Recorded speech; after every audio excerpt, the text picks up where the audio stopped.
Are you ready? Starting now? Now you just messed it up, you knob. God, you know that the shit that we go through for this, huh? I know. Fuckers better appreciate it. When we started, we were just like, yeah, we're just going to do this, man. You know, shoot our wad into the wind and see what happens. What's the title of this podcast again? I don't know. I don't know. Something with a penis, I guess. Right. Our fucking faces are everywhere now. Right. But you're welcome, ladies. Right. Popular with the ladies. Right. Oh, I'm not even going to apologize because hopefully it sounds fucking hilarious.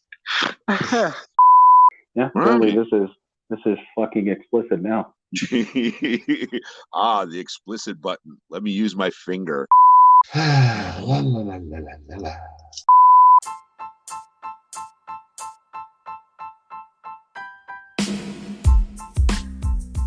It is time for another episode of Sober, Not Mature. And that episode starts now. All right, everyone. Welcome once again to another episode of Sober, Not Mature. And hopefully everyone's been paying attention on Instagram. And we do have a guest tonight. It is Shay. And Shay, I'm going to let you go ahead and introduce yourself real quick. Just a brief intro, and then we'll kind of get into what we're talking about. But I got just a couple of things I want to get into first also. But go ahead and introduce yourself first for everyone. Yeah. Hi, I'm Shay. I go by Shay's Not Drinking over on Instagram. That's where you can find me mostly. I post almost daily over there. I just turned 3 years sober on May 6th. And I'm a mom of 2 girls. I live in Utah. I'm 38. I love recovery. I live it every day. Quitting drinking saved my life. And I'm happy to be here. Thanks for having me. Well, perfect. And you know what? I got a couple of things right, and that's one of the things I was going to bring up. Happy anniversary, because you just hit 3 years. What was that? How many days ago was that? Okay, May 6th. 6 days. What is it? 6 days. It's 6 days ago, yeah. You know what? I knew it was within the last week. I couldn't remember, but that was the first thing I was gonna bring up. But yeah, absolutely. I mean, welcome. I know we, as I mentioned in the promos, it took us. We had to you had to cancel once, and we canceled once, or vice versa. Whatever the deal was, That's how it goes. The longer I feel like I get in my sobriety, the busier I become. Mm-hmm. Right. And what do you say all the time, Mike? What will we do if we stop drinking? Life will be so goddamn boring. That's what everyone thinks. That's what I thought for sure. So I have a quick story first, and you know what? Surprisingly enough, Shay, this story involves you too. So right off the bat, the three of us have a story together. So so everyone saw. I know you saw the promos, and Mike sees them on Facebook. And it basically, when I promote the episodes, I do that picture collage, I do the write-up, which I just grab stuff, as you mentioned, Shay, to grab stuff from your website. So I took a couple of things on there, and I posted the upcoming guest, which had that on Monday. Then I posted it again on Wednesday. And like a few minutes later, I get this notification from Instagram saying that my post had been removed. I didn't know which one it was. And I looked, and it was that one. And it says community guidelines violation for hate speech or hate symbols. Nice. And I'm like, what the fuck? What'd I do? Well, yeah. So first of all, I looked at everything in the write-up, because I'm like, I posted it on Monday, nothing was wrong. I looked at the write-up again. I'm like, is there something hidden in there that I missed? I knew nothing that you wrote, but I'm like, is there any phrase in there that they could have, some computer misinterpreted? Like, nothing's wrong with that. So it's like hate speech or hate pictures. And I'm looking at you, and I'm like, well, you don't look hateful. So I'm like, it's not you. Then I looked at Mike and I'm like, well, maybe we look a little hateful. Right. Well, I was trying not to single you out of there, but yeah, Mike looks a little hateful. We're all friends here, but we've been using that picture for literally a year and 2 months now, right, Mike? Because it was a year and a month. Yeah, right. Because it was anniversary weekend. We went down to Akron. Yeah, so a year and a month, exactly, almost. So then I started looking at it. I'm like, oh shit. So I zoomed in, Mike, on your tattoos, and I'm Mhm. like, are one of these motherfuckers looking at that and thinking there's like a swastika on his arm? There's a lot of crap, but that's not one of them. I know. So I zoomed in on it. Even zooming in, you can't see anything. I'm like, I don't get it. So I hit the, because obviously you can have a post reviewed. Hit the review, and like literally 30 seconds later, they're like, oh, sorry, our bad. Oh, And I'm like, you bastards. Because I'm oh like gosh. freaking out. I mean, hate speech, and hate symbols, that's kind of a big deal. Kinda. Mhm. I mean, Kinda. you probably, well, you follow us, Shay. You see some of the shit that I post on there. Oh, It's I love your posts. They're one of my favorite like think I look forward to them. well, thank you. But they're immature. They're sometimes sexual. Yeah. They're Yeah. inappropriate, but they're not Yeah. hateful. No, Yeah. it's all So done and with then love. They're fantastic. so then, but seriously, I'm thinking on top of that, I'm like, shit. Somehow, some way in here, and then Shay's attached to this. It was very concerning, but then it went away. Like whatever. So Well, I'm yeah, glad they figured their shit out. Okay. yeah, exactly. So, you had mentioned before we got on here that we didn't give you any, kind of guidelines on what we were talking about, and my Yeah. answer was, we do that on purpose because you. So Shay messaged me. What was that? An hour ago, and Yeah. An hour she's before like, we started. I'm looking forward to chatting in an hour, but I haven't gotten anything yet. So did I miss You anything? didn't get the script? But I told her, I'm like, yeah, we don't set up the link and stuff until before. And she's like, oh, I'm kind of a planner. Sorry, no, it's all good. Well, we're sort of planners, but kind of winging it when it comes to this. So we do that on purpose. But usually, and I'll just give you kind of any format that we have is very brief. Most people want to tell their story, a little bit about their background, and most people want to tell about what they're doing now. And then Mike has the best way to explain that when it comes to telling stories, right, Mike? Exactly. Well, we all know how to get fucked up. We all know how to ruin our lives. We know how to hurt everybody around us. We know how to do Yeah. that. Yeah. Yeah. What Yeah. we're interested in is the solution, what we're doing today to stay sober. I love it. Yeah. So, talk a little bit about your background and stuff like that. I don't know if you're a 12-step person, but if you've ever heard the term drunkalog, we're not huge fans of that. So, tell us about how you got to where you are. But we really want to dive into what you're doing. I mean, I've followed you on Instagram, I think, for at a minimum for a year or so. I've looked at your website and all those things. So I know you're doing good things, and we want to hear about that stuff too. So, oh, just so you know, all your stuff, whatever you want me to put in the podcast notes. If you want me to put your website, I'll put your Instagram, which has already have been in the posts. All that stuff will be in there so people can look you up and contact you. Whatever you want us to put in there, we can put in there. Okay. Great. And I love it. Thank you. So yeah, you're welcome. So it's all you. Okay. Yeah. I love that you're focused on the solution because Mike put it so eloquently that we all know how to fuck everything up. We know how to do that. So, but a little bit about me. I do like to tell a little bit about my background because I think sometimes, at least when I was starting to get sober, I looked for people that I related to. Someone that had similarities to maybe my story or, yeah, basically that actually. Agreed. So I grew up, I'm in Utah, still in Utah, born and raised here. If anyone's familiar, it's Mormon culture, LDS culture, Latter-day Saints. So I was raised in that religion. It's a pretty conservative religion. Um, One of the rules is that we're not allowed to drink. What was really weird for me was that my parents drank and like had poker parties on the weekend, and then we'd go to church and they'd tell us not to do that, but it was like, oh, like just I don't know, don't talk about it, right? And just no one ever talked about it. So confusing for me as a young child, and especially because like I hated church from as long as I can remember. And when they were partying, they looked like they were having a great time. So I just always kind of knew from the beginning that that's probably what I would do when I was a grown up was what looked fun, not Right. continue to go to church. So confusing, but at the same time, I was a rule follower. That's just my personality. Even in recovery, like I follow rules. It's part of my personality. Anywho, so I didn't drink it. Basically, that's to say I didn't drink until I graduated high school and married my first husband at 19. So we decided that we wanted to drink, pretty quickly, and that escalated.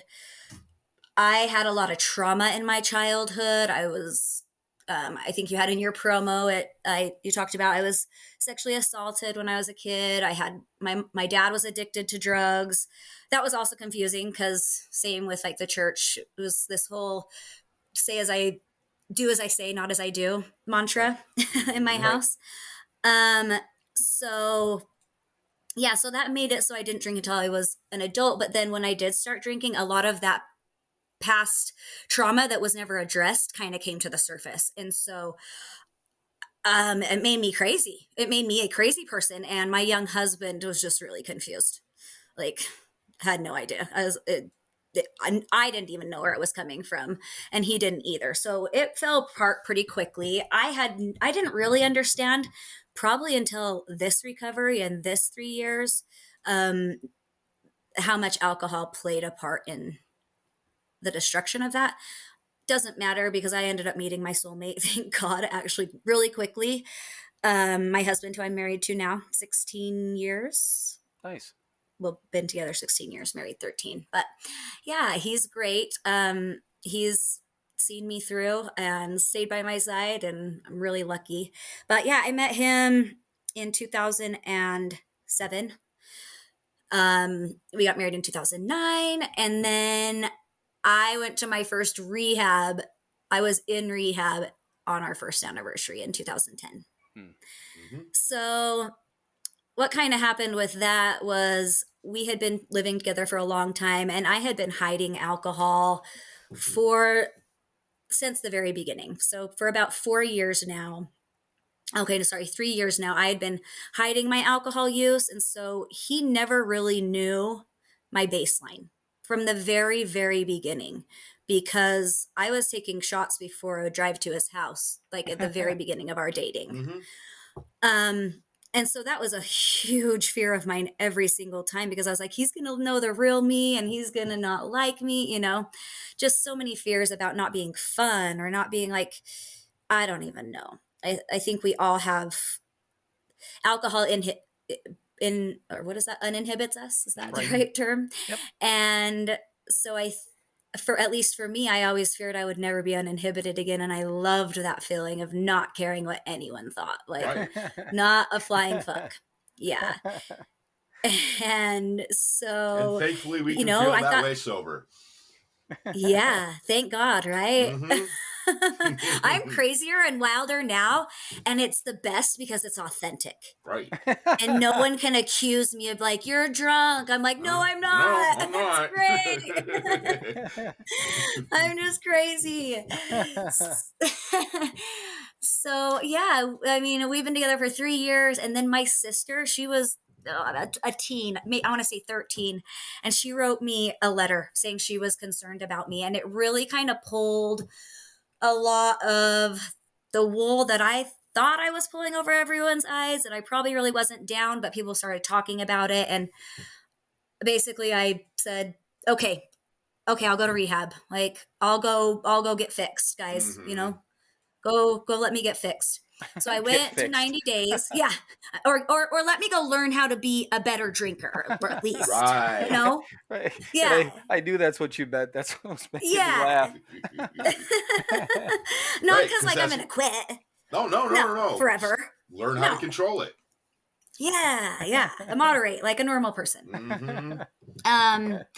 So I completed the 90 days because, like I said, I'm an achiever. I like to, if I say I'm going to do something, I do it, even if it's fucked up. But I graduated, and then, sorry, I have a little tickle.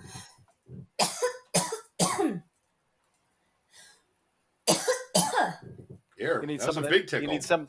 Yeah, apologies. You need some of that Mountain Dew you were drinking before. I just took a drink. Oh, where was I? Oh, yeah. So I graduated that rehab, and I stayed sober for 2 years. During that time, I got pregnant and had my first baby.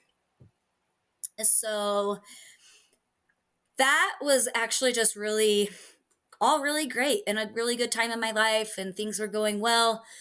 And so I decided to drink again. I felt like I had gone through the rehab. I had been successfully sober for 2 years. I Mhm. had been in therapy, doing the aftercare, just all this stuff.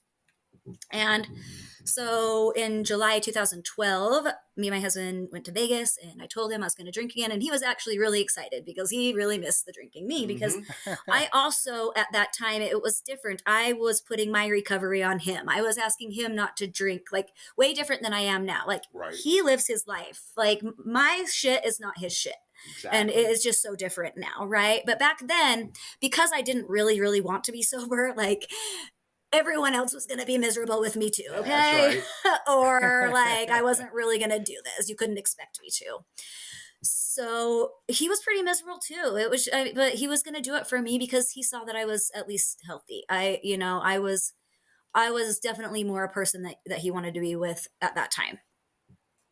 So he knew, he got to see that. And I got to do it kind of in a way that felt safe for me in a weird way. And then I had another baby in 2015, and I got postpartum, and I didn't realize that really. But I had been drinking, for quite a while before that baby. I quit when I was pregnant, but then I went right back to drinking like 9 days after I had her. And the postpartum really set in. I didn't know it. I thought it was the drinking. I used the drinking to self-medicate. By the time she was four in 2019, I was suicidal. And so in August, I was in the behavioral health unit for 72 hours against my will. And that was kind of my first mini wake up call. And we moved during that time. I stayed sober for about 4 months. And then I decided to drink again on New Year's Eve, 2019. So I started 2020 drinking. Because I thought, again, because that's the sickness of the disease, is at least for me, I wanted it so badly that I was just going to convince myself and justify over and over again, no matter what. Okay, I won't get to that place again. I won't let myself. Right. It's not possible. I can't. Yeah. But COVID comes around. We're in the lockdown in March, so 3 months in. And then in April, we are in the shutdown here. And my husband goes to the liquor store because we were concerned, honestly, that I would run out of booze and it would be a medical situation. Sure. Because we were concerned that the liquor stores would close here. They never did, but I mean, the liquor stores were around the store, because we only have liquor at designated stores. You can't get them at the grocery store like Costco here. So yeah, it was crazy. He ended up getting like 40 bottles, and they were gone in a month, in like all of April. Wow. I just drank a bottle a day. Yep. Yeah. And I totally excused it because everyone else was drinking too. He was too. It was so monotonous. And I wound up in the ER during the height of COVID twice. And then I had my final bender, would have been May 3rd, 4th, 5th of 2020. And I woke up on May 6th, 2020, and I really should have gone to the ER again, and I had my click. That's what I describe it as. I just had this final, I don't know why that day, it wasn't that much of a bottom, because I'd done that twice in the last 2 months, exact same thing, but it was just finally I cannot keep doing this. I can't keep doing this to my family, to myself. I'm gonna die. I'm gonna fucking die. And I was like, okay. And for me, I had to say, I'm an alcoholic. That term worked for me. I know it doesn't work for everyone else, but having something to attach my inability to drink was necessary in the beginning. Yep. And I know that's so different for everyone, and that also that can change over your recovery. I mean, even now at 3 years, I'm like, am I? I know I can never drink again, but do I want to call myself that? And I think that that's okay, that we look at those things, that's allowed. You can look at things. It doesn't mean you're going to change or say that you're going to drink again, but we get to we get to rewrite our narrative. And so, yeah, that was the beginning of my awakening and my journey to where I am right now. And it's awesome. I'm excited. I've been loving it. So, in quick question, I'm glad you brought up the alcoholic thing, and um, I've talked about Mike and I have talked about this a couple of different times. I'm never going to use the individual's name on here, but there's let's just say there's people out there that either want to eliminate the term alcoholic, say it's outdated, all these different things. There's other things that go along with that, but the main thing that kind of lit me up the first time was the whole taking away the word alcoholic, and reading posts on Instagram. It's outdated. It's this and that. And in my kind of like exactly what you just said is I don't, and Mike and I talked about it. Neither one of us really give a shit one way or the other what somebody calls themselves, but Mm-hmm. the mindset, it was almost like the individual is taking a look at it like it was up like a racist word or something that was, let's go back to hate speech, like it was Mm-hmm. hateful and hurtful. And the thing of it is, if I walked up to you, Shay, and I met you and you're like, you've been in recovery for 3 years, and I said, oh, a fellow alcoholic, and you're like, I prefer alcohol free. I'm not going to be like, no, you're a fucking alcoholic. Mhm. I Right. mean, I don't care, Yeah. but then again, if you come up to me and I say, yeah, I'm an alcoholic, you're like, you can't use that word. I'm going to be like, fuck you, I can't. Yeah, I can call myself whatever I want, Right. Mhm. actually. And I put that one of the, well, actually, but no, Mike and I were talking about it. I'm like, if each one of us wants to call each other, I mean, well, he and I are a different story, but if we want to call ourselves, if I want to call myself a greasy, low bottom, slimy ass, you know, drunk, alcoholic, dirtbag, whatever it is, I can call myself whatever I want. Now, somebody might look at me and be like, well, that dude's got he's got some issues. Um, but I could call Mhm. myself that if I wanted to. But that was the whole thing. So I'm glad you brought that up. So wait a second. Let me step back one thing. Mike, what was that old term that you said they used to call alcoholics? Toss pot. Yeah, a toss I'm going pot. to start using that. How about that? That works. Yes, when we were going back and forth, we were thinking of all of the terms and stuff like that, and but I'm glad you brought that up. So, do you consider yourself, and I don't care one way or the other, but it was important for you to say what you were and what you were dealing with. Do you still feel that way, or you're kind of, as you said, kind of wavering away from that, or? Right now, so I thought that I would go by that term forever. Unfortunately, what I have seen happen to me over the course of time and through over these 3 years, is when I felt strongly to relate to it then because I needed something to attach it to. And I'm really happy to talk to other alcoholics and use that term. It's when I talk to normies or people that don't understand addiction, when I use that term, that I get a different reaction to me, even when there's absolutely no reason for that. Hmm. And so what I've chosen to do instead of, I guess that's what's different. Whereas before I would just tell everyone, like, I'm an alcoholic, like, deal with it. That's who I am.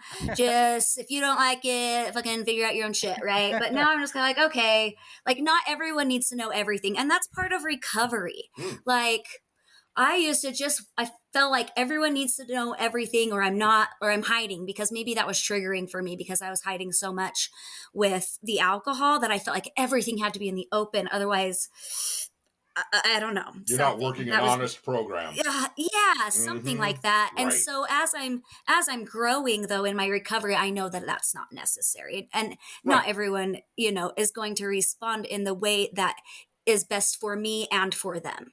Mhm. And so I'm just learning discernment. Okay. Right. That's Yeah. all. Balance. Yeah.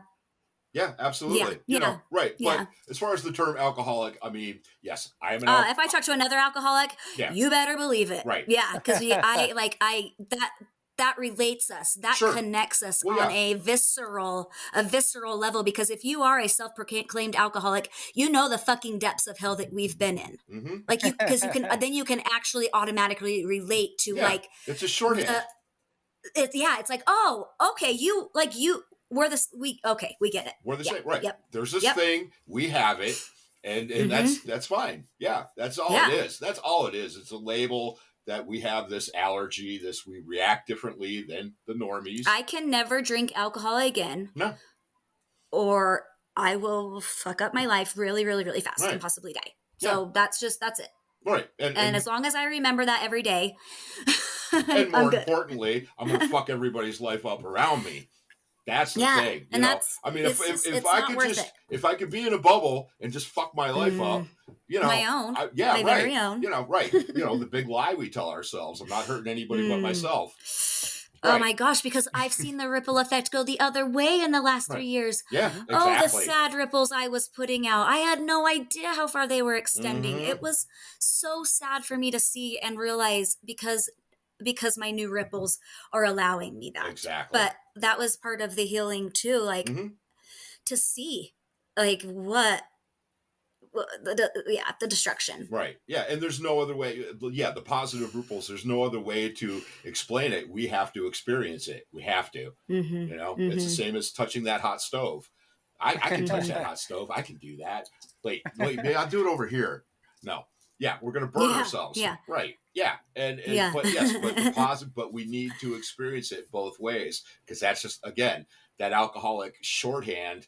You know, we understand that now that yes, the positive ripples, we're not hurting people, we're actually occasionally helping people. And it feels so good. Like you can sleep at night and it all does circle back around to selfishness. You know, when we really think about does. it. Oh my gosh, I say that all the time. People are like, why do you have an Instagram? I'm like, because I'm selfish. Yeah, right. Because I want to talk about me all the time. Like, no, but like that was how it started out. That's not how it is now, but it was very selfish. Like, I need something to do that's gonna, you know, make me think about this every day. Right. Exactly. That I will feel some pull towards, get those the endorphins and the dopamine, because you know that's what Instagram is all day long. Right. It's just a new dopamine and serotonin hit than the alcohol, but like whatever, it's better than the poison I was pouring down my throat. Right. So with and it's interesting that you said depending on the people that you talk to, and I know you do coaching, so I do want to get into that so you can talk about that a little bit too. But I mean, Mike and I don't know how much of our podcast you've listened to. I don't necessarily post a lot of AA things on Instagram because of we've got such a wide audience, you know, and I try to get keep troll comments. That's all that happens. I try to keep things as vague or as neutral as possible. But when it comes to the podcast, Mike and I talk about AA a lot. That's what we were brought up in, lived in, absolutely, and still live by the principles. But one of the biggest things is that if we're talking to somebody, if we get somebody that comes up to us and starts asking us questions, it's not our place to label somebody as an alcoholic or even necessarily start talking to them as if they are, you know, that person's got to come to their own conclusion. So it's interesting. And again, you're starting on a path where it's like, okay, this is what you think you were. And now you're kind of opened up a little bit, but still with that same mindset where, you know, you've got to kind of be a chameleon based on who you're talking to, because seriously, if and I've had normies come up to me, we've had friends, we've had all these different people, both Mike and I, over the last 13 years, and it's like as soon as somebody starts talking to you, I know I do, and I know Mike, I think Mike does too. It's immediately you think in your head like, okay, I need to choose my words, you know, because we can tell our stories and then let them be like in their head going, that's me. That was me. That's me. Right. That's the whole point of AA meetings, right, Mike? When we sat there and you know what they used to tell us about hearing our own story, right? Right. You know, right exactly. in the beginning. Yeah. Well, that's why the recovery ecosystem is what it is, that we need the newcomers and we need the old timers, because the newcomers remind us, you know, and the old timers relate to the new, you know, give the stories that the newcomers need to hear. And and know that I'm not alone. Right. Not alone. And there is a way to do this and be happy and healthy and free. Yeah. You know, and not miserable, you know? Yeah. Yes. I mean, yes. There's a way out. There is. I was so used to being miserable. I figured, okay, I'm just going to be miserable in a different way. And it turns out I'm actually not fucking miserable. I thought that too. I thought, okay, fine, I'll just never have fun again, but at least I won't be ruining my family and killing myself. Right. Like, be alive and miserable. But, yeah, fine. But you know, it's funny with when you mentioned with Instagram too, and it's so I do the same thing every morning. I do the same post, and then I go off the fucking, you know, basically out of Mm-hmm.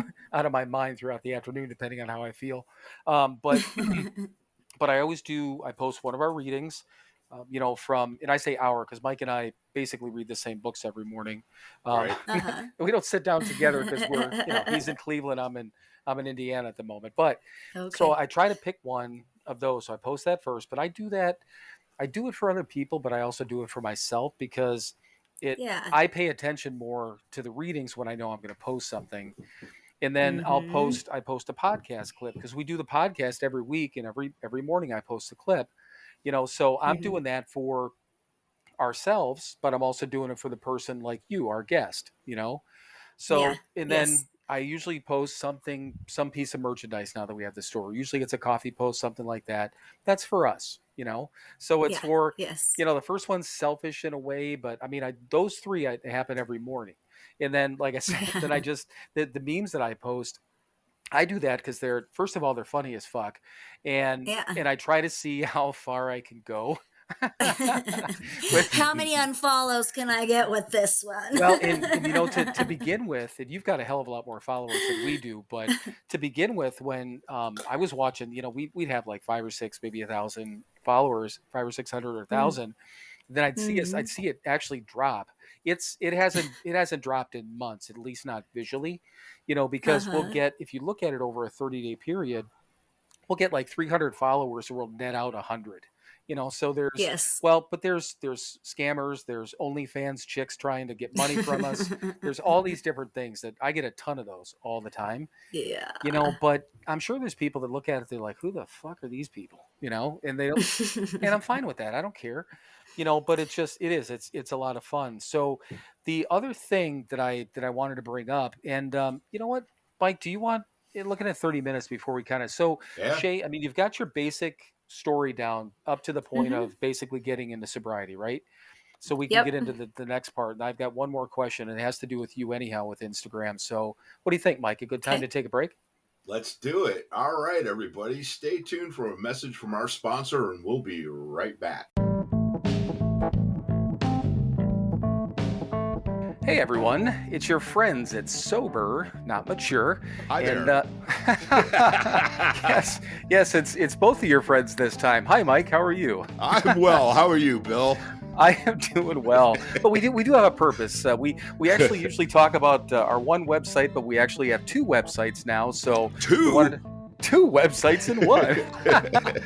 All right, so everyone knows we still have the podcast website that is www.SoberNotMature.com. And we just launched the store website, so we also have that. Do you know what the website address is on that one, Mike? Of course I don't. It's pretty easy, Mike. It's www.SoberNotMatureShop.com. Ah. But from the podcast website, you can still hit the store link and get into the web store, or you can access it from our Instagram page through the highlights. We've been posting quite a bit about it, and we'll continue to do that. But do you know what's on the second website, Mike? Well, there's a store. There are products that you can purchase for you and your loved ones. Well, Mike, do we still have merchandise? We have merchandise. Well, we got T-shirts and coffee mugs and all kinds of crap. And one of the coolest parts, we also do have all the recovery books from Hazelden, which is kind of a big deal. That is a big deal. At least for us. So all the books that we read, God Grant Me, 24 Hours, the big book, the 12 and 12, all of those books are available for sale on our website. And again, that store website is www.sober. Trying to help, man. I know you are. You're not helping, though. Okay, now I got to say www.SoberNotMatureShop.com. .com. Visit that today, or visit the podcast website, which is, again, the podcast website. So www.SoberNotMature.com. Did you just say sober but not mature? Yeah, sure. Write that down. Yeah, like fucking mush mouth or something. All right, everyone. You've suffered enough with this, and we'll get back to what we were talking about previously. So visit the websites, though. All right, welcome back. And now, as we said a couple episodes ago, I think we're going to dive more into the solution. But no, I actually you mentioned something before, Shay, when you had said about the selfishness and things like that, and there was a question that you had posted about a question that you got from somebody that I said, remember that for Friday, and then I actually wrote it down. Yes. So Mike, Shay got this question, and you posted it was you actually took a picture of the message that you got from the individual, right? So Yeah, I did. okay, it was your message, so I'll let you do it, but I wrote down the note because I thought it was an interesting question. I think Michael will be interested in too. Okay. So you want me to you want me to read you the little post that I did? Yeah, if you have it, or if by memory, whatever works. Yeah, I've got it here. Of course you do. You're prepared and we're not. That's why I said that. And I have no idea what you guys are talking about. So here we go. My organization has organization, y'all. Right. So basically someone asked me or said, "You're 3 years sober. Why are you still talking about it?" Would you like me to read the whole message? It's up to you. Yeah, I think it's something I'm going to because I think it's kind of relevant. I do too. He says, "Hello, Shay. I've been following you for some time now, and you are quite the inspiration. Your journey, as I learned via multiple podcasts, was a hard road. I can relate. I've had a difficult relationship with alcohol the majority of my life, starting around 14. With that said, I've been in and out, ups and downs, the usual, as I'm sure you know. My question is this: have you really found freedom from alcohol if you continue to think about it and post about it daily? It's still something you focus on. Alcohol still seems to be running the show, even if you're currently sober. For me, at times, it's all consuming. The way sober living people as yourself seem to give it daily attention is confusing. It's still controlling you, it seems. Living in the addiction is the same. Booze on the mind every day. It's there. Drink or not drink. It's there. When, if ever, does one move on and not give it attention? Is it possible?" I said, I didn't respond to him, but I will respond to all of you. I said, what started as accountability has grown into community. And, I'll expand on that a little bit. Kind of what I was saying earlier is when I first started out, it was so selfish because I really needed that accountability. If I posted every day and as my following grew, I felt like I had more people to be accountable to, and I made friendships. And I've made real life friendships from this Instagram profile, and that accountability was major. And I know that it kept me from relapse multiple times. And now it's just kind of grown into community where I have a lot of friends on there that I talk to almost every day, and we keep each other, we keep rooting for each other. And there's a newcomer that pops on Instagram every day that needs to see something, right? So It's community a little bit more than accountability, but still the accountability's there. So second, I said that this disease doesn't go away. It stays dormant, and we have to rely on tools in recovery to keep it like that. And I think of Instagram as my medicine because I pop it daily like a pill if I was physically ill, in like a ligament or something. And then he said something about me not having freedom, and I feel like I have complete freedom. Talking about alcohol does not cage me. Drinking alcohol cages me. Right. Also, what everyone sees on Instagram is they might feel like it's my whole life because that's all they know about me is Instagram. Right. For me, it's 10 minutes of my day, like maybe. So it's definitely not running any show. I just want to put that out there. And then my intention is to spread awareness because big alcohol is everywhere, spreading that message in absolutely every way possible. And so if us sober people aren't out there spreading the message and showing support to people that feel alone and think that there's not other people like us out there, like, I don't know who else is going to do it. So That's me doing it. Right. So that's basically it. Just saying, like, those are my reasons. I guess I understand what he was saying, but I'm not going anywhere. I think it helps me. Other people tell me it helps them. I am the happiest I've ever been, and Instagram is a great tool. Yeah. But yeah, see, Mike, I figured you'd appreciate that one. Absolutely. And clearly, this is someone who hasn't completely accepted their alcoholism yet. I'm not sure what's going on. I'm really not, but it's not my. What's whatever. Right. Well, okay. when I fought that stuff, and when am I going to be free of it? When am I not going to think about it? Never. Jesus Christ. Yeah, never, because I spent 4 decades of my life on it thinking about alcohol all the time. Yeah, 4 decades for you. So you have at least 4 decades of everyday not. Right. It's just how it goes. Yeah, of course I think about alcohol all the time. We've talked about it plenty of times. Yes, we always think about alcohol, well, not always, but yes, on a daily basis, alcohol enters my mind one way or another. And if I write a post about it in the morning that reminds me that I don't drink that, then no matter what point of the day that happens, I already have my foundation that I don't do that. It doesn't matter. It doesn't care. And it's like, it's almost invisible to me the rest of the day, instead of this like scary thing that might jump out at me. Right. Right. Yeah. Exactly. Yeah. Like you said, we have this disease. There is my favorite quote from the Big Book, and yes, I'm going to quote the Big Book now. There is no cure for alcoholism. All we get is a daily reprieve contingent upon the maintenance of our spiritual condition. And the most important word there is maintenance. It's absolutely true. Yep. Yeah. We don't have to do it as heavily and as like all in as we do in the beginning. No. It like fades out. Like it fades out, and you pick the tools that work. And it doesn't even fade. It just becomes a part of our life. Right. It's just a lifestyle. It's just like, and then everyone kind of around you knows you don't drink, and it's just like, it just fits. It just starts to feel. Exactly. It's like life. It's not that gorilla in the room anymore. It's a little tiny monkey over in the corner. Yes. And we can tame him and give him a banana and put him in his cage if we have to. Right. Yeah. Well, and that's when I read that, and that is Mike quotes that piece of the Big Book, and maintenance it's the most important thing. And like we've talked about it a ton. Like you just said, posting in the morning. I post to Instagram, but before I ever do any of that, and both Mike and I have been doing it, for fucking ever. We do readings, we do prayers in the morning, and that's because that's what we were taught. But that's like you said, Mike is the one all the time. You say, Mike, you take your medicine every morning. Yep. And that's doing your prayers, doing your readings, the same thing I do, because we were taught that. And do you remember what Chris said to you about making the bed when we saw him at Stella? Mexico. No, yeah. Did I make my bed when I was on vacation in Mexico? I said, you know what? I straightened it out. I cleaned it up a little bit. Yeah, yes, I knew that when I'm going to the beach, the maid's going to come in and do it properly, but I'm still going to I'm not going to leave it a mess. I can't. It's part of the thing I have to do. I have to make the bed every morning.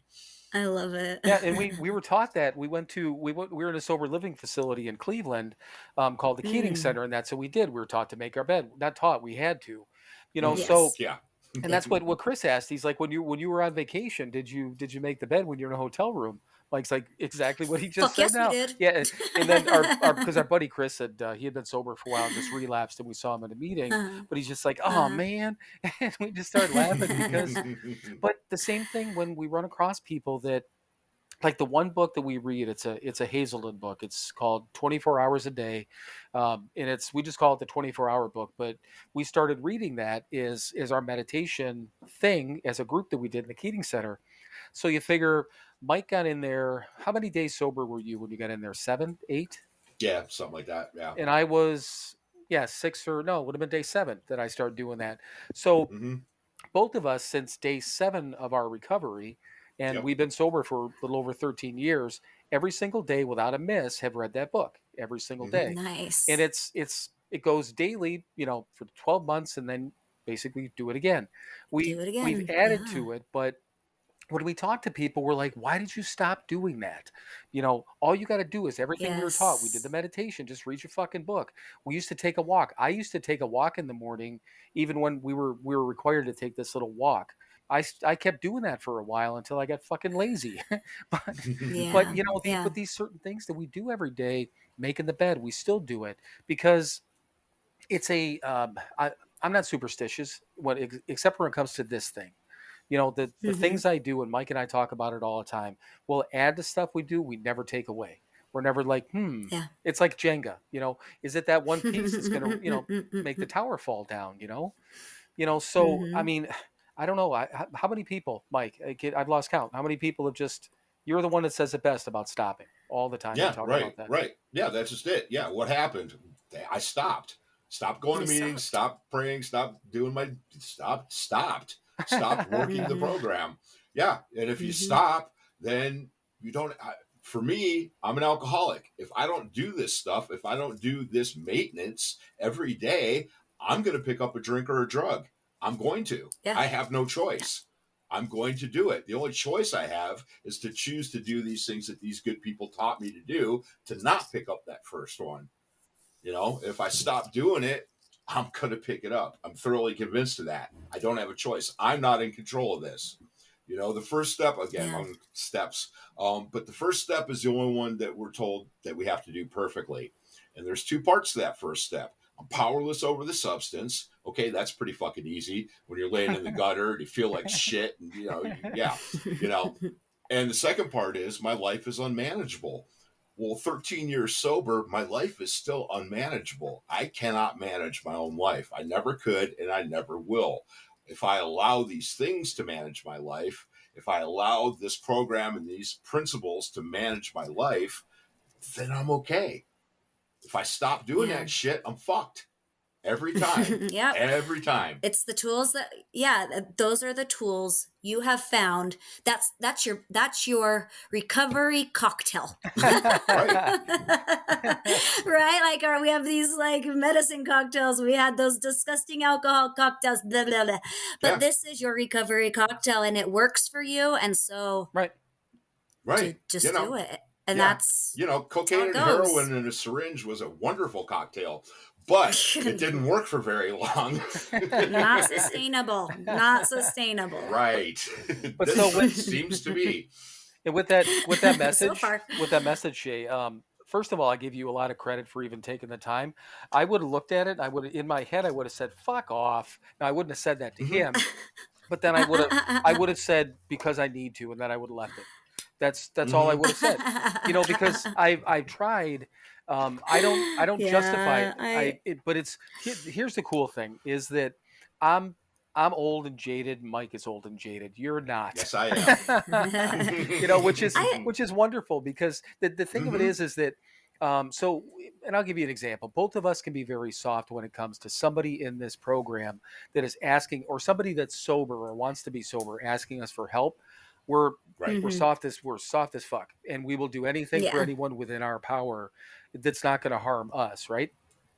So this guy messaged us the other day, and 30 days sober, longest he ever had is 6 weeks. I looked at him like, that's kind of cool. Number one, it's one to post about it, but if somebody sends me a message like that, so I took a couple of minutes and messaged something back. Keep doing this thing every day. The days add up. Whatever I said, kind of mindless, but still something back. And he's like, "Thank you for detailed response," and said something else. So I went back and forth with this person a couple of times, and I was in the middle of doing a whole bunch of shit. and probably the last thing I had time for was to sit and message with somebody, but I knew he was looking for something, so I offered that to him, so when I say we're old and jaded, it's just if people are trying to fuck with me, I have no time for it. If people want my help, I'll do anything for anyone, again, within my power, that's not going to harm me in the process. If that makes any sense. So, but anyhow, I give you a lot of credit on that one. I do. Thank you. And as I noted, I did not respond to him because I do not give energy to anyone that comes across even slightly a passive aggressive. Like I don't give energy to that. That ain't me. Right. But I did want to explain to my followers, because I did think that it was something that I could put out there to let people think about and maybe not judge on too much anymore. Right. Maybe. Well, and that's a good point. I wasn't thinking about that because you said right off the bat that you didn't respond to the person. So that's my fault. Yeah, so, I would. Oh no, that's okay. I would never put energy towards no, but I mean someone directly. But the fact that you posted about it, I think, is wonderful, because it's a matter of saying, okay, this is everyone's going to be approached with that question at some point. I can't. Yeah, I think so. I think that's why, because it's a pretty universal thing to maybe think at some point. Yeah, I can't remember the last time. Do you remember the last time somebody asked you that, Mike? Or I don't. But do you guys hear the dogs? You hear the dogs yet, Shay? Yes, of course. I keep trying to mute, but anyhow, go ahead, Mike. I mean, nobody's actually, you still just thinking about alcohol all the time. Well, Right. no, fuck you. Yeah, I know. Yeah, I am. I have the Anheuser-Busch Eagle tattooed on my arm. I'm always it's a part of me. It always will be. I am an alcoholic. But, Right. yes, but, I don't drink, and I don't have to drink, and I'm not miserable in my sobriety. I've found that freedom and that peace and that serenity that they promised me I would get when I put the work in. I did the work and I got the results. Imagine that. Yeah, and it's working. So why stop? Right. Yeah. This kind of like the full circle, like Mike said. Yeah, just don't stop. Everyone stops, and then there's because that's you said that a couple of episodes ago, didn't you? That you caught on right away that when that was like the common denominator was people stopped. Sure. Whatever. You're like, oh, I just have to never stop and I'll be fine. Mm-hmm. Got it. Yeah. Okay. I can do that. I can do this. Mm-hmm. This is simple, like kindergarten, like follow instructions. Okay. Yeah, exactly. Yeah, do these things and you don't ever have to drink again. Right. You don't ever have to get high again. Cool. Love All to right, hear it. I'll do 13 it. years. That's so badass. Well, So and badass. here's the thing. So we were talking about this when we did our anniversary episode, and we were kind of joking about it, but also very serious. That like I'll post every once in a while on Instagram. I've got a sober counter, and I'll get days like, and I think there's one coming up where it's going to be like double numbers or something like that. I think shit like that looks cool. Or when you hit a certain number of hours and it's even. It's kind of like on your car when you hit like 50,000 miles and it's all that type of, it's like that type of visual thing that I kind of get into for whatever reason. Yeah. But that I do it just because it's fun with numbers. I'm not looking for. I don't need people to tell me every day that, oh, great job and whatever. It's cool to hear. Yeah. But the one time a year on our anniversaries, we post and we post our coins. We're like, literally, it's kind of like, okay, we did it. It's another year, Mm-hmm. But there's always there's always the thing, if everything that Mike just said, everything that we were just talking about, and in all the yets, that all these things that we didn't do, all these things that will happen if we don't do these things that we need to do every day. So it's not a matter of, and I know I've got to remind myself because I'm an egotist. Me too. I think most alcoholics are. I know. I kind of say it. I say it. And I laugh because you don't know me that well, Shay. But his bald ass mother's known me for 13 years, so he knows. Mm-hmm. But and he's like, yeah, you are. Yeah. Well, I'm the first one to admit it, and he's the first one to back it up. So I appreciate good that. for you. Good for you.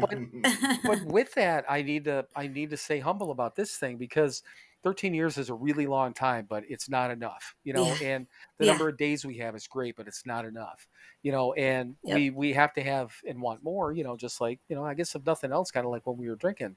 But the whole point is just, continuing to do all these things on a daily basis so that we can have these things. And most importantly, like Mike, you said before about not messing with other people's lives, right? I mean, that's the biggest gift. It's the huge thing. Yeah. And yes, it is an ego feeding thing and all that when we post, but it's also, I mean, for me, it's showing people that it's possible. Right. Because, yes, that's what it's become. Because, much more 13 and a half years ago, there was no fucking way I thought that I would go 13 years without a drink or a drug. Not a chance. Right. It is possible. Do these simple little things, take the actions, and it is possible. Yeah, it's impressive. And we're all part of that recovery ecosystem. We all help everyone else that are at different points of their recoveries. Mm-hmm. So well, and we were just talking about a couple of episodes ago too, that the people that I really enjoy being around in recovery, I love the old timers. I love the 30s and the 40 years. We've known people with and known people really well with 50 plus years of sobriety. So we've known everyone all over the spectrum. But I love hanging out with, talking to, and watching people that are within that 1 to 2, maybe 3 year range, because I do too. That's my favorite group too. Because especially when somebody, there's so much growth. Well, and it's so much energy, and people are out there just doing it and feeling it. They're just like, ah, It's like buzzing. They're like buzzing. Right. You're like, I want some of that. And it's great because you know what? Mike did group at the Keating Center for a long, long time, and I'd sit in with him. And then, there'd be a room full of how many, 30, 40 guys sometimes, maybe 50 in a room like that, Mike, that we would do. He's muted. Yeah, something like that. Sorry, I was muted. Oh, that's okay. Yes, there was about that many. Yes. Yeah. So let's go 40 guys in this room, and we're doing group, and usually, literally half of them didn't give a fuck, and you could tell. Another half of that half. So figure, 20 don't care. 10 of them are probably too tired and falling asleep. 10 are paying attention, but not really into it. But then you see 3 to 5 guys out of that 40 that are listening to every single word. They need it. Yeah. They need and it. These are the guys you're like, okay, I see you, And they're ready for it. Yeah. Right. And we've got friends like ready for these it. are the you're throwing tiny little foundational things out for them to grasp onto. Planting and seeds. It's rewarding. It's rewarding to be able, because you know that you were given that. And so it's rewarding to turn around and pass it along. Absolutely. And then watch people flourish with it. It's like, and then they keep going and then they pass it, and it's beautiful. Yep. It's all those ripples you were talking about. So you do, and I guess that's maybe a nice lead into what you do. I mean, you got your Instagram page. I see what you do. You've got 20,000 plus followers right now. Okay, that's what I thought. Yeah, I mean, it's a ton. It's a ton. I knew that much. And so there's all those folks that you're again planting seeds all over the place. You also do coaching also. So I am certified as a recovery coach. I went through the state of Utah through their program, which was really cool. And I got certified last year. I have not started my practice. It's something that I put a pause on, but honestly, you guys are the first to know that I am going to be restarting that. Nice. So it's not going to be right away. But I am hoping that in 2024, or even maybe end of this year, to take on a couple of clients. So that is going to be back in the works again, which I'm really, really excited about. So did we just get an exclusive here? That's awesome. You did. You actually did. Has that ever happened? That's never happened before. So. I don't think I've ever had an exclusive to give. Well, out of definitely our first. Yeah, we've had, I don't know, probably when do we start guests again? At 20. I don't know. So I don't remember when we started guests. We probably had 30 episodes or so that we've done. Maybe 25 guests, 20, 25. Right. Something like that. Yeah. So out of 25 guests, roughly even averaging an hour and 20 minutes with each one of them, never have we had an exclusive before. So thank you. I feel very special. Sure. Hey, I aim to please. But so with, do you do any one-on-ones right now, or you just do your Instagram posts, or how do you tell me what and that's what I guess kind of my question was. I wasn't sure if you were coaching or if you were helping people individual, or kind of like Mike said, what's the solution? What are you doing now type of thing, Yeah, I'm sorry I didn't get more directly to the solution. My bad. I'm so used to kind of giving my history and then diving into it. But cool. So what ended up happening was I was really all in, and I think that that's pretty common of recovery. When I got sober, I did an IOP. I got on medication. I saw a therapist weekly. I saw a psychologist to get on different medications for depression, anxiety, anger, sleep, cravings. I mean, I did so much stuff. So that's like a quick bleh of some of the things I did in the beginning. And then I got on Instagram, and that was kind of the best tool for me, and it enabled me to kind of drop some of my tools actually, and it's been my best and most used tool. And because I was really so into that, and I was taking a lot of DMs every day, I was talking to people, I actually did this thing where I was feeling burnout of recovery. And so, I went through the certification process, everything. And so end of last year, I was just like, whoa, I kind of got in this panic mode of, I don't know if I want this to be my whole life forever. I don't know if this is what I want to be as my career. Right. I want to help people, but I don't know, kind of this just awakening, growth in my recovery, as you will. And it's only been recently in the last probably several weeks, speaking with my therapist and my husband, that we do still think that coaching is probably my path, just maybe in a different way, and not as involved as I was planning to be. So yeah, I'm going to be taking clients one-on-one. That's the plan. I answer any DMs that come my way in Instagram now, as long as you're polite and it's about sobriety or recovery. Because I get messages like that one. I won't put energy towards that. But if it's something that makes me think, and I think it will help my followers to understand something or will make them think, then I will put it out there in that way. But if you want to talk to me, about recovery, if you have a question, I'm happy to answer that, if I have the time and you're chill about it. Right. Yeah. Right. Well, that's what we do. And that's what we have, I don't know, it's 43, 4,400 followers, whatever it is. And there's a core group of people, again, that I know by seeing their faces, their profile pictures, their obviously their whatever their Instagram names are, even if they change the picture, but people I see on a regular basis, like you said, I'll chit chat with them, this and that, and you interact and all those sort of things. And that's grown over the time, of course, which it should. And same thing with, we don't get a ton of like DMs and stuff like that with people asking questions, but when they do, I will try to answer them. Every once in a while, I'll get a question from an individual that I don't think I can help, and I'll be honest with people. If like, for instance, if a female came to me and said, can you help me with this, and this, I'll answer a couple of questions.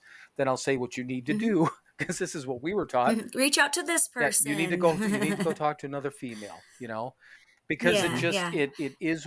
It's just better. It's just It's just easier. I know people have done it the other way. Right. So like, props if you've done it, whatever. I don't judge anyone on how they've done anything ever, but it is easier. Like, it just is. And it's just that there's that whole, and we joke about it. And I have a T-shirt that I'm going to wear to Founders Day that says 13. It's not just a step.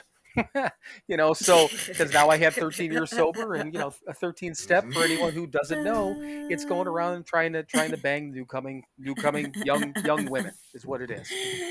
That's so perfect for you guys. Yeah, but God, I'm dying. I don't do it, but I'm gonna joke about it, But I don't want to. That's the one thing that I don't want to put myself in a position to, number one, affect somebody's sobriety, or number two, any mindset of any impropriety when it comes to something like this. I know how to handle myself in my personal life and in a work level, and working with mixed, people and races and colors and ages and all that stuff. I get it. But when it comes to social media like that, I'm like, here's the deal. I can answer a question, but this is what you need to do, Right. And it's a safety part for you to, like, it's just a safety part all the way around. Right.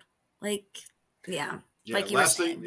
Last thing I need is some broad with 2 months sober falling in love with me. It's the thing, they're too vulnerable. Honestly, like, that happens so often in the first year. They're too vulnerable. There's too many emotions going on that we haven't felt in forever, and we don't know what the hell to do with them. We just think that we love anyone helping us. Like, we do, and even if we don't, and it's transference, and it's psychological. It's not real. It's a phenomenon that happens. So that just reminded me, there was I'm glad you're talking about it. I was on, have you ever heard of Sober Grid? It was I believe so. Yeah. Well, I got kicked off of there for posting stuff about our podcast, but it's like a social media for sober people, right? huh? Yeah, it is. And it yeah. One way or the other, it was in the rules, and we shouldn't be doing that. I didn't know it was innocent, but they kicked me off, and I said fuck them. And I talked to Mike, and I talked to him about it on the podcast, and basically ran around with their name for a little bit, and they ended up they tried to beg me not to talk about it on the podcast, and we did anyhow. So, you're like, why'd you ban me? But so when that first started out, though, it was the way I found it. I was literally looking for sober dating apps, and I'm not ashamed to say it. I was looking, but there's nothing wrong with it. I wasn't looking for, sober porn. I think that's great. Yeah. Wait, hang on a second. So, no, never mind. So, is that a thing? Is that a thing? So, hey Google, how do I find that? Real quick, Mike, remind me about the Hey Google thing in a minute. So keep that in your head for a second. Right. So I ended up get on there, and I met 2 people that I that I actually hung out with and dated for a little while through there that I'm still friends with to this day, you know? So then I connected this other chick connected with me. She was in Tennessee, and this was only, God, probably 3-4 years ago. Mike, I don't even know if I told you about this because it was just kind of like this passing thing, but we're talking back and forth, and you know, again, sobriety comes up after a couple of days, and you know, it's a sober app, and she's like, "Oh, I've been sober a couple of months, but I had like 7 years before, whatever it was, however much time, relapsed, and I'm back in it, and this and this." And she's like, all this different shit. You know, we keep talking, but you know, she's like really like wanting to talk deeper and this and that, wanting to meet at some point, and I'm like, I said, I'll tell you what. I said, why don't, I said, give yourself some time to kind of get back into it. She's like, well, I know how to stay sober. And in my head, I'm like, no, you don't, because you relapse. Which again, I would never say that to somebody, but I was trying to kindly say, take time for yourself. You don't need me fucking with you in any way. And she got mad about that. And I'm like, whatever, man, you know, and I'm like, okay, that's fine. Go about your way. Yeah. But so the Hey Google thing, I'm listening to Mark Maron episodes now. He's in the like mid 2020s, I think. So going through the pandemic stuff. And apparently his producer, again, whatever his name is, set up, he goes, yeah, to help me now, you know, while I'm doing this, he goes, they set up Google Assistant for me. So I'm listening to Mark Maron. I have an Android phone, which I have the Google Assistant set up. So every once in a while, Mark's like, hey, look at this. And he says, hey, Google, and my phone buzzes. And I'm like, God damn it. So through my podcast, Mark Maron's making my Google Assistant go off. So it's just nice. Yeah, it's just kind of funny. Oh, no. Well, let's try this. Hey, Alexa. Well, we have, first of all, people's phones just went off. Oh yeah, I never thought about that. If people listen to it openly, that's a right. Hey, do this one. Hey Alexa, play Iron Maiden. Nope, nothing over here. Well, yeah, you gotta play it backwards. When you play it back. And I never thought about that. Yeah, people are listening to this openly. Their phones are gonna start playing all this shit. That's awesome. Thank you, Mike. Thank you. But right. So that's your plan to do that, and you'll answer obviously questions and things like that. But when you just said a couple of minutes ago, kind of like a recovery burnout, was it getting to the point where were you getting overwhelmed with Instagram, or just feeling like you were all about recovery all the time, or how did that go? It was all recovery all the time. Every part of my life. I wasn't feeling any balance. And that's just it. We have to find that. Right. Yeah, because I was so obsessed with my drinking. And so I moved all my obsession into recovery. And I think that that's normal. And I think it's actually necessary for some of us, absolutely, a lot of us, because that first year is so much new and scary and different and hard, and just you need if to you're not so focused on recovering, it's too easy to slip into it because you're still maybe craving it. You're still not quite sure, like, why am I doing this? You know, there's certain things that need to take hold over that first year that really give you that foothold that you don't really understand that you need, I think. Right.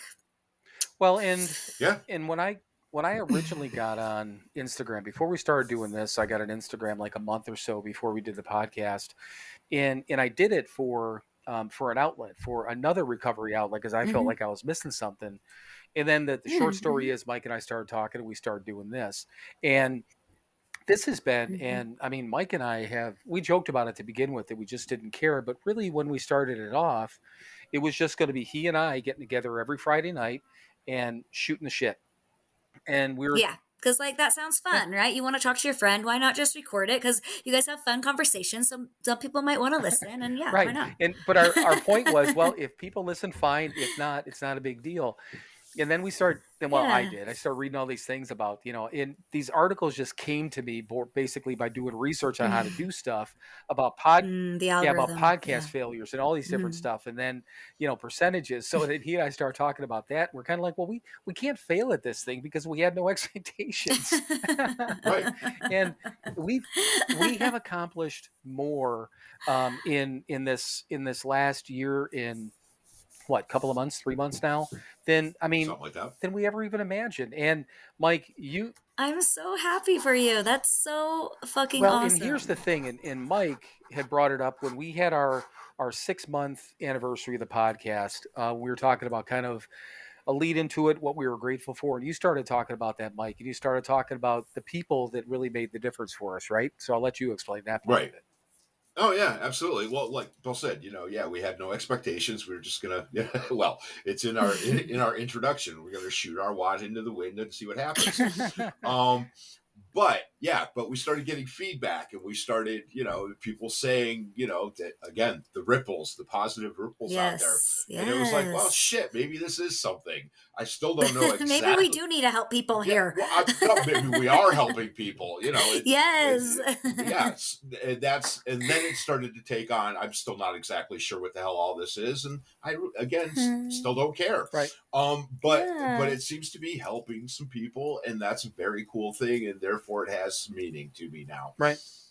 Well, Yeah. I and the love thing of it is, it. and because quite honestly, it's in when I go back to the egotism part is one thing for me, but on top of it too, I'm always one of those things where I'm like, okay, so I've got this mindset where I still have this, and Mike always every time I say something like this, he's like, oh, yep, you're an alcoholic, you know. I do. I want more. I get I'm that not too. really an overeater, but I can overindulge. I'm not Uh-huh. really an over on Mhm. anything like that, like food related or bad things like that in my life anymore, but I can overindulge on stuff. But when it comes to things like Hmm. this, when I and like you said, in reading some things about how to do basic podcast things, then I start reading about growth and where things should be and how podcasts should be, and I'm like, well, how do we do this, man? So then I set these benchmarks in my head, and I'm doing this, and I got all these things, and I'm getting all like, I'm like, but then when I really sat back and looked at it, and like Mike said, with not only getting feedback from people, from normies, people who are not Mhm. alcoholics, Yeah. are just sitting down and listening to us. Mike had somebody come up to him at a convention. He was at a horror convention with his girlfriend, and what did he say? Mhm. I just like the way Nice. you guys are talk or what you guys talk about Yeah, or something. he just likes to listen to us, and listen to the positive ripples. Basically, was what he was saying. Yeah, he enjoyed the uplifting and the swearing and the dirty jokes, and I love yeah, but a it. couple of guys just trying to live better lives, and he appreciated that just on its own as that. And that was That's really that cool. that must have felt so Oh, good. Yeah, it was Like pretty fucking cool.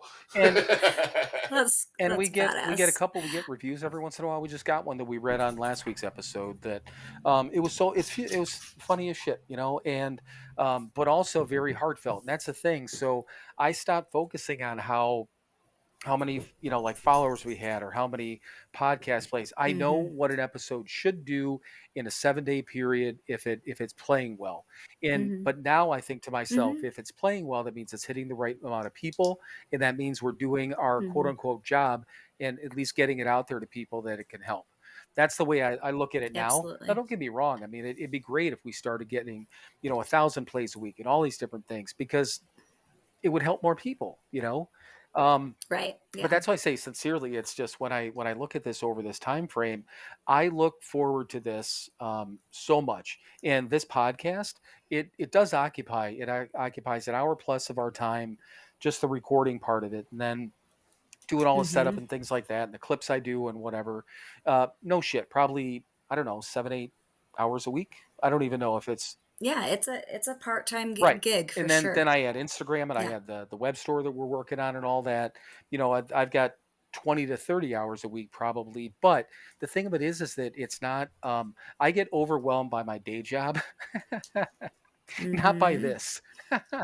This is your Oh yeah, hobby. and all this stuff, the podcast, Instagram, all these things, that's what brings me the happiness, because I know that there's a purpose to it. It's doing something. Um, whereas my day Yes. job at the moment, which I'm not going to complain about it right now here because I've done that too much, but it doesn't bring me any happiness or joy. It drains me. Because it's pointless. Hmm. But Yeah. Yeah. I don't know. It's just I was just kind of curious about that when it came to, with as many followers you had, like Christine, for instance. She's a buddy of Hmm. mine. And we've Oh yeah, I love Yep. Christine. Sober Yep. as a mother. What's up, Christine? Love you. Yeah, you have to get her to listen. She lies and she says she listens every once in a while, but she doesn't. Ah. She doesn't. Which is Sure, I but yeah, listen. she because she texted we text back and forth all the time because she's trying to do some certain things. I've asked, she helped us so much stuff. But the when she was on with us, Mike, if Nice. you remember, she was talking about that she had to figure out how to manage herself with Instagram, and I've kind of Mm-hmm. gotten to that point too. There's certain things Sure. that I do, and it's hard sometimes because I don't know. Again, you kind of feel that obligation, but God, with 20,000, 30,000 followers, it's got to just it. Mm-hmm. Yeah, you find a groove. You have Mhm. to find you have to put some boundaries in and find what works for you, how much energy you're willing to put where. And Right. I just do it if it works for me. Right. Like today I didn't post because I woke up and had shit to do. Like it just Mm-hmm. didn't work out. And it was like, I don't know, in the beginning I would have been like, oh, I gotta find a time to post, or today it was just like, I didn't really like think about it too much because tomorrow I'll wake up and I'll probably Right. post. Right. Because I'll have time in bed to do it. It's just I don't put pressure on myself. It's for me, but it's for but only if it's for everyone else, but only if that works for me in my Right. life. Mm-hmm. And I think that's kind of where I think balance needs to be to make things productive and actually helping people. Because if you're doing it resentfully or like Oh yeah. not for the right reasons, I don't think it's going to hit the right people and hit the right way, right? Yeah, absolutely. Yeah, I mean, you've got to keep your intentions pure, otherwise, what the fuck's the point? Right. Yeah, And you know what? exactly. If it weren't for the podcast and obviously now again the web store and stuff like that, there's no way in the world I would spend as much time as I do on Instagram because it's in order to It's your yeah, promotion too and right. marketing and But yeah, it's funny and absolutely. when it happened it wasn't funny, but the day our mom died, which was at the end of October, as you can see the interactions you get on Instagram on a daily basis. If you is yours set up as a business account, Shay? Okay, so you know what I'm talking Yeah, about. yeah, So yeah. it was that day I posted because we had a recording that we did on Friday, and I felt again the only reason I posted anything that day, I posted a reading and I posted the episode clip because I owed that to the person who was our guest. I wanted to do that for them. But Mm-hmm. I Mm-hmm. didn't post anything for the rest of the day. And even probably that Monday and Mm-hmm. Tuesday I didn't post much. And you know what? And again, I mean, Mm-hmm. it's obviously it's 6 months ago now, 7 months almost. But the Mm-hmm. our interactions, I mean, almost went down to nothing. It was crazy. And I It's weird. It's and I looked weird. at it, I'm like, Yeah, yeah. wow. So you got to keep poking the bear to get the bear to poke back. I get it. Okay. Every day, it's the game, right? And I might have gone down because I stopped playing the game, not posting every Right. single day. Like it changes it.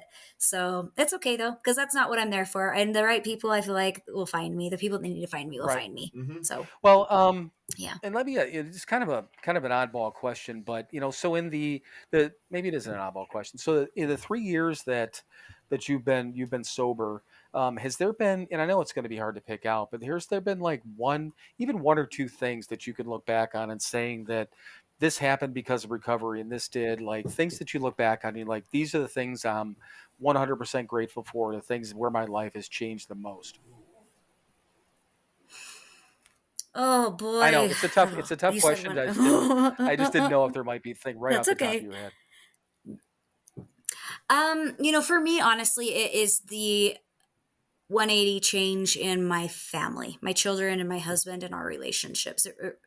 It's palpable. The difference from the tension to how the tension was and like their trepidation around me because Mm-hmm. they never knew how I was going to react to something versus now they don't worry about me and my emotions. They don't have to what's the word, they don't have to censor themselves or like Mm-hmm. worry that mom's going to blow up about something because I can't regulate myself. I am able to regulate my emotions, and now they are able to have their own emotions because they're children and have outbursts or whatever. Right. And sorry, my dog's scratching. And it's a complete 180, and they feel safe. And I'm able to be that safe place for them. And I feel that, and they feel that, and we know it 100%. Mm-hmm. And it's everything and more for Right. me. Yeah. Yeah. That's one of the greatest gifts. Yeah. Like People, that's people around, that's the thing. I talked about it plenty of times. I was completely fucking miserable, and I wanted everybody around me to be as miserable as I was. And Yep. and now I'm fairly happy and fairly comfortable, and you know what? I want everybody to be fairly happy and fairly comfortable around me as much as they can. Exactly. We've changed that Yeah. so much. And again, it goes back to the selfish. I'm no longer surrounded by miserable people. I'm surrounded by happy people. We've changed our circles. Yeah, my life we is have better. changed our circles. And my life as is well. better because of it. Imagine that. Pretty fucking Imagine. cool. But yeah, and that's easily has been that was the biggest change right off the bat. I mean, my mom at the time, my sister, my ex-wife, both of my ex-wives, my kids, my daughter came back into my life, all these different things. And now I've got a grandson, I've got a brother, a son-in-law.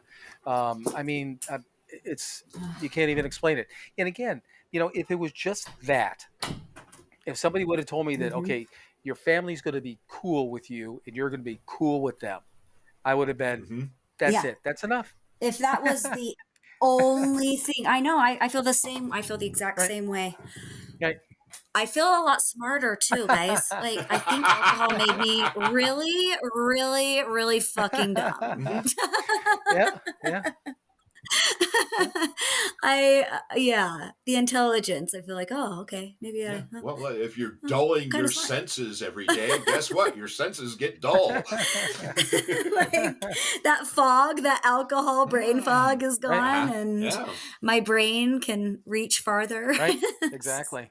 So it's something special. Well, and I apologize for throwing that question out. Literally, that popped. Oh, don't apologize. I like that. That was kind of fun to have to think about and reach for. So and it wasn't prepared. I didn't even have it written down this time. I usually I'm the one that writes down all the questions and I throw all this shit out at Mike. And every once in a while he's like, "Fuck, what did you fuck?" I don't know. Yeah, but makes us think. Yeah, it was just literally just popped into my head, and I thought about that. So I appreciate that. So, what else? Yeah. I mean, we've occupied a lot of your time, and I know you've got a husband and children sitting there and a dog. It sounds like. So, what? I finally let her out. You heard. I'm at my sister's house, and there's a German Shepherd and 2 Shih Tzus going fucking nuts down there before. Oh, nice. So, and I don't know why. I have no idea. They're great dogs.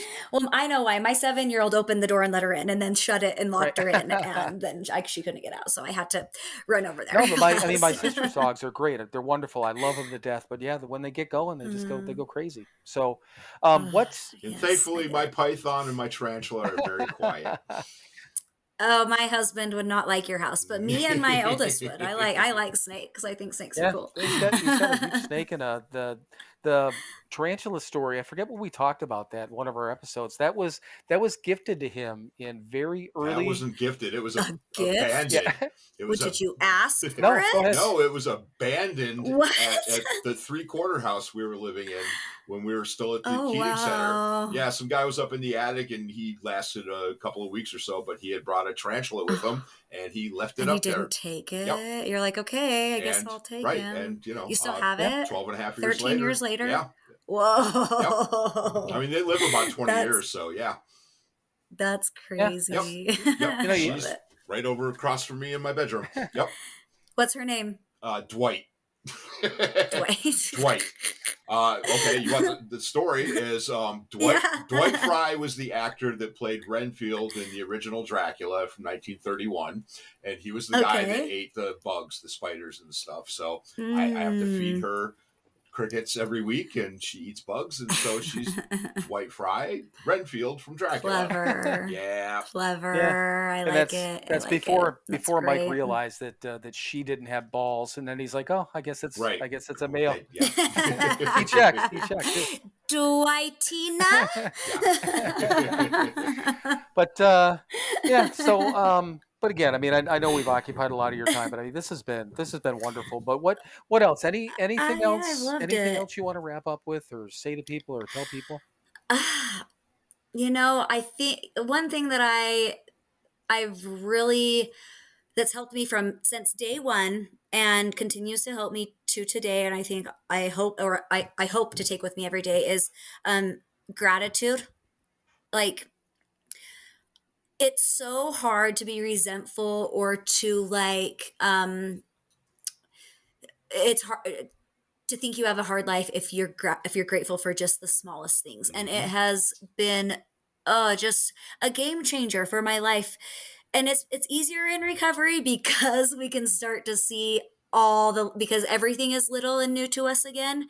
And so it's an easy habit to pick up, and one that I think is sustainable and really changes us to be better people, even if we're not in recovery. Anyone, just practicing gratitude.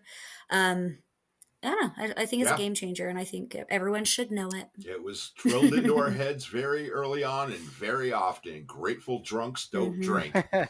Yeah. Yeah, I didn't understand the term grateful alcoholic until I really decided to stop drinking, because then it was like, wow, like, well, I understood also that I was grateful for the hard times. I actually did understand that. Right. Whereas when I was in them, obviously they were shitty, but looking, in the recovery, it was like, I wouldn't understand how good it is now. I wouldn't be able to be as grateful for these things if I didn't almost lose them. Sure. 100%. And we can use all that all those shitty behaviors that we had to help other people with shitty behaviors. Yep. Because we can relate and we can share our lived experience. And they can relate. I found speaking to people that have substance abuse or addictions, or whatever you would want to call it, when you talk to someone in a therapeutic or a counseling type setting that has lived experience, it is much easier to get farther faster. Right. Because like you said, like we talked about in the very beginning, kind of like the alcoholic to alcoholic resemblance, you have that first initial connection. So, I just hope that more people that are in recovery choose to, even like part-time, like I'm excited to start doing, or even just on Instagram or however that works for them, like you're doing on the podcasting. This is a great platform too. Being able to share what we know, what we've learned, what we've been through will unlock the prison of someone else. Absolutely. Like, however we share it, it will unlock someone else's prison. And if people understand that, then we can hopefully make some real change. Absolutely. Well, that was a good way to wrap it up, because seriously, we're all about the gratitude stuff too. So, have you yet or listened yet to the end of our episode? Have you listened to our wrap up? Okay. No. Well, good. This will be great because you get to hear it. So Mike ends the episode the same way every time. So it's time for you and I to be quiet and let Mike run us out of here. Well, thank you everyone for listening to another episode of Sober Not Mature. We want to thank Shay for coming on and being a great guest this evening. And as always, be kind to each other, be good to each other, do something nice for somebody else this week.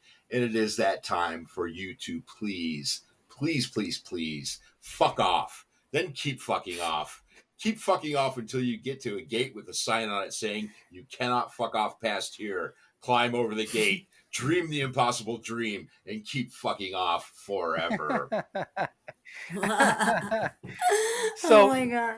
So the short story behind that, it was, and I listened back at one point, it was like episode 4, I think. We were joking about how to close out the episode. Mike's like, the first thing that comes to my head is fuck off. So we're doing that for a while, just saying the word, and then our sister found a meme, and so Mike is reading off a meme that our sister gave us. I got probably 6 months ago, 5 months ago. I don't know. It's been a long time. A while. And that's how we close out the episode every single time. So couple of the messages that we got from people are like, oh yeah, and tell Mike fuck off, or people will. Yeah, people will message us. They're like, "Yeah, keep fucking off." Which makes me feel happy. Yeah, that's awesome. People are signing off with your sign off. That's so good. That's like, you're really connecting. I know. Yeah, so good. Well, love it. People who do that message just like, "Yeah, we appreciate what you guys are doing," and oh yeah, fuck off, all the time, all the fucking time. It's just great. So yeah. So good. But Shay, seriously, we thank you. We appreciate you coming on. Just so you know, and I'm going to be up ungodly early tomorrow because our niece is graduating from Purdue tomorrow. So She is. Oh, yeah, so whoa, we've got And a Boilermaker. Ooh, I'm thinking about That's alcohol again. amazing. but it starts at 9:30. That's Eastern time. That's 8:30 our time. We got to leave Oh, here at whoa. like 6:30 in the morning. I'll have to get this posted and actually get my ass together. So it'll be. I usually don't post. Hey, if you could do it later, No, no, it's no. okay. Oh no, It's okay no. if you do it Because later. I went. No, You're like, it's nope, if I don't, no, because nope. then after that I'm driving up to Wisconsin to go to my son's girlfriend's graduation party. So I've got. Oh yeah, Oh, I'm leaving at nice. probably Oh, 6:30 tomorrow morning, and I'll be back at about 11, and probably 4, 6. I don't know, 7, 8, 9 hours of driving in between there. But so Oh, what we just boy. talked about though, it's for the kids, and these are What will we do if we can't drink anymore? yeah. What will we do? But Yeah, anyhow, no so kidding. Oh my it'll God. be the episode will be up early. I will tag you as a collaborator. It's your choice again whether you accept those, but Cool. obviously you'll know what's there. And then Yeah, I'll share it so that people yeah, can we'd listen and appreciate all it. that Well, for and sure. I was telling Yeah. Mike the other day, I Yep. texted him. We've already picked up. I think we've picked up probably 10 or 15 followers over the last couple of days just from your post, from the post from your stuff. So Oh, and we good. appreciate that. It's not what we do it Good. for, but more so to try to help people out. No, But it's helpful. I think it's kind of yeah, part of I it. mean it does help. I mean, Yeah. but Yeah. it's not the main point. Yeah. These conversations are great, and what we were Yeah. talking about before. But so yeah, I'll get all your notes in there, and then obviously everyone, please follow Shay, follow her, what she's doing, and follow her on Instagram and her new venture, which we were exclusive with. Mm. Yeah. First Yeah, exclusive. but seriously, thank you, and Mike, I love you, brother, and I'll talk to you guys I later. love you too. Love you guys. Hey, fuck off, okay? All All right. right. Bye. Bye. Bye.